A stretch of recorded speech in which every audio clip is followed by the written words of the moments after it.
আগামীর বাংলাদেশের নেতৃত্ব তরুণদের হাতে তুলে দেওয়া হবে বলে মন্তব্য করেছেন জামায়াতের আমির ডাক্তার শফিকুর রহমান। মৌলভীবাজার সরকারি উচ্চ বিদ্যালয় মাঠে জেলার জামাতের কর্মী সম্মেলনে তিনি একথা বলেন। এ সময় সাম্প্রদায়িক সম্প্রীতির কথা বলার আগে ভারতকে নিজেদের চেহারা আয়নায় দেখার পরামর্শ দিয়ে তিনি বলেন, সাম্প্রদায়িকতা উস্কে দিয়ে ফায়দা হাসিলের চেষ্টা করছে তারা।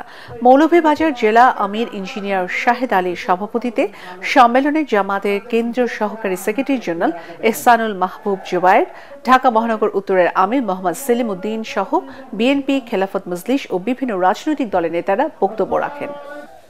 আপনারা সেখানে যাদেরকে মাইনরিটি বলেন তাদের সাথে আপনারা কি আচরণ করেন?